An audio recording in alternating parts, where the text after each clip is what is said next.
We are starting a new project. So this is our Thanksgiving dinner project. So what you are going to do is you are going to be planning a pretend Thanksgiving dinner to feed at least 12 people. Okay, so the first thing that you're going to do is you need to come up with a guest list of who you're going to invite to your pretend Thanksgiving dinner.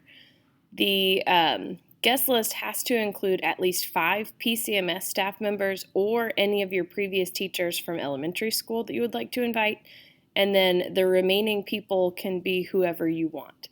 You can have more than 12, but just keep that in mind for what I'm going to talk about in just a minute. Okay, so you are going to plan a menu. So you're going to figure out what are you going to have as your main dish, what are you going to have as your 2 side dish recipes, and then you also need to include a dessert recipe. So these recipes need to be more involved than just placing 2 ingredients together and then heating. So you can't have, frozen corn that you microwave with a little bit of butter. So it needs to be like a full-blown side dish, not just like a vegetable. So think green bean casserole or twice baked potatoes. So something that has a couple of steps and a few more ingredients than just 2 or 3. So then you're going to use the internet to find recipes for the items that you would like. And then what you need to do, so this is where the number of people you have comes into play, is you need to make conversions to the recipes so that it will feed at least the number of guests that are on your list. Okay, it is okay if it makes more than the guests, or then like the number of guests that you have. Leftovers are fine. But if your original recipe only makes 4 servings and you have 12 people coming to dinner, that's not going to work. So you need to make sure that you have enough to feed everybody.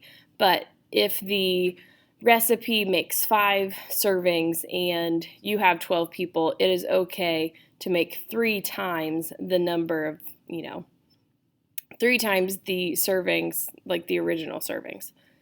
The next thing that you're going to do is you're going to make a grocery list using Google Sheets so that it will add it up for you from your recipes, and then you're going to go to either walmart.com or Meijer.com or somewhere where you can find what the cost is going to be for those ingredients.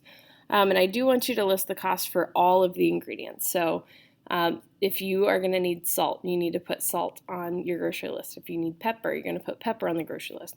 Obviously, you won't need to put water on your grocery list because you can just get that from your tap. But, you just need to make sure that you are including everything that is listed.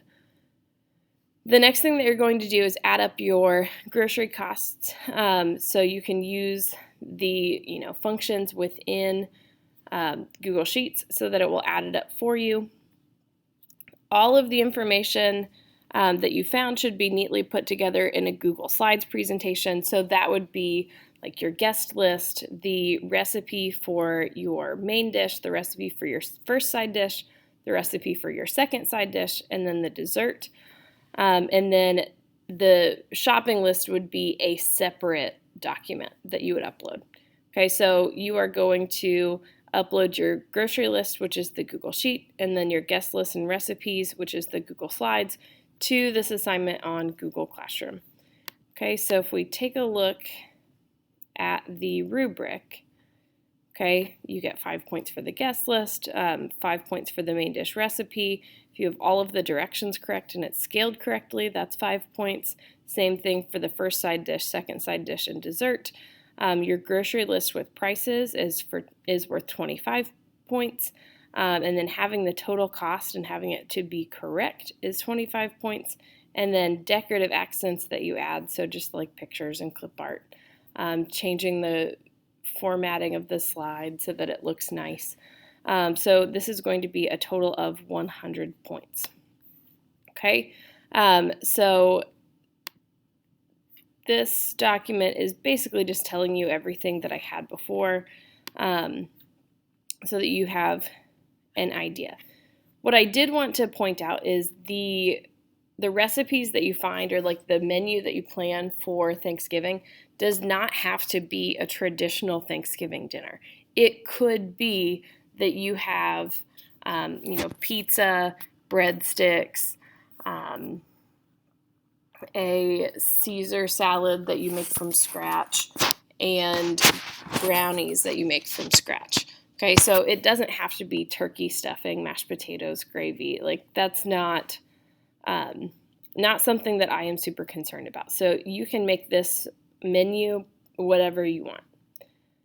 If you have questions, feel free to reach out. I will be on email. If you're super confused, I'm happy to start up a Google Meet so that I can get you kind of back on track. But have fun with this.